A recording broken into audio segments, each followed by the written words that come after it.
अब शाहीन शाह अफरीदी के ऊपर पूरे 1 साल का बैन लगने वाला है।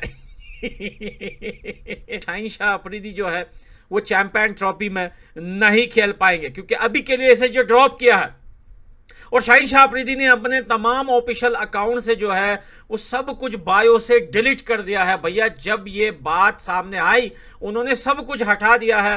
कॉन्फिडेंशियल होती है वो रिपोर्ट, वो तो सिर्फ चेयरमैन के पास होती है। ये रिपोर्ट आखिर कौन निकालता है क्रिकेट बोर्ड के अंदर से? अगर गैरी क्रिस्टन या अजहर महमूद जो आप बात कर रहे हैं कि उन्होंने रिपोर्ट दी है, तो आप मुझे ये बताएं कि ये जराए से क्यों पता चल रही है चीजें? कौन है क्रिकेट बोर्ड के अंदर जो ये बातें निकाल रहा है? ठीक है, अगर है कोई वजह तो भाई क्रिकेट बोर्ड ऑफिशियली अनाउंस करे, सोशल मीडिया सारे उनके हैंडल्स हैं, वहां पे बैठ के अनाउंस कर दे कि भाई ये लड़का ये कर रहा था या ये लड़का ये कर रहा था। ये जराए से क्यों पता चल रही है? अंदर से चीजें लीक क्यों हो रही है? ऑफिशियली अनाउंस करें ना। फिर आज चेयरमैन साहब बैठे और अनाउंस करें कि ये लड़का ये कर रहा था, इसकी रिपोर्ट ये मिली है, उसकी रिपोर्ट ये मिली है। आपने मैनेजर जो वहां पे आज सीनियर मैनेजर बन के गया था साथ में, उसकी रिपोर्ट किधर है? हम टिकटॉक्स बना रहे हैं, हम एडिट्स बना रहे हैं।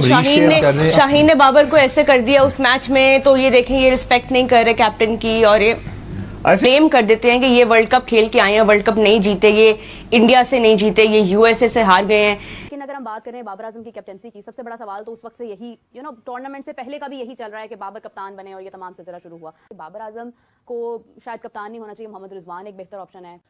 लेकिन ये जो झगड़ा है ना, अब जो है ये इन बाकी प्लेयर्स का और इन चीजों का नहीं है। अब ये झगड़ा किस तरफ जा रहा है? अब ये शाहीन अफरीदी के ससुर शाहिद अफरीदी और मोहसिन नकवी साहब के तरफ जा रहा है।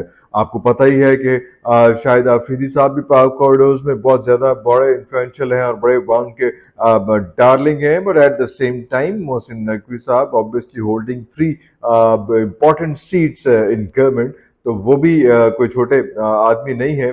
कि शाहीन शाह अफरीदी को बांग्लादेश की जो टेस्ट सीरीज़ है उससे साइड पे कर दिया जाएगा। शाहीन के बारे में जनाब हर क्वार्टर से कंप्लेन गई है पीसीबी के चीफ के पास, मोहसिन नकवी साहब के पास। गैरी कस्टन ने शाहीन की कंप्लेन की है, अजहर महमूद ने की है, बाकी कोचिंग स्टाफ ने की है। इंग्लैंड में नेट्स हो रहे थे, इंग्लैंड में शाहीन, वहाँ पर नेट्स में शाहीन जो है वो बार बार नो बॉल कर रहा था। मोहम्मद यूसुफ ने उसको कहा यार कि अपनी नो बॉल्स को कंट्रोल करो, तो शाहीन ने मोहम्मद यूसुफ से बदतमीजी की कि मुझे प्रैक्टिस करने दे, बीच में ना बोलें। कप्तान का काम होता है ग्राउंड में, जब वो पाकिस्तान के सितारा उसने साल लगा लिया है तो फिर वो पाकिस्तान के लोगों की खातिर अंदर लड़ेगा, जैसे दीगर टीमें लड़ी हैं वर्ल्ड कप में और मैचेस उन्होंने जीते भी हैं, और आज जो है वो इंडिया वर्ल्ड चैंपियन इसी वजह से बना है। एक मोमेंट ऐसा आता है कि इंडिया हार रहा था वर्ल्ड कप का फाइनल, लेकिन उन्होंने हार नहीं मानी उनके कप्तान ने एक्सपेरिमेंट किया, और हमारे कप्तान ने मुतअद्दिद मरतबा ऐसे हुआ कि आप डिफेंसिव मोड में चले गए, अग्रेसिव मोड में होते हुए आप डिफेंसिव मोड में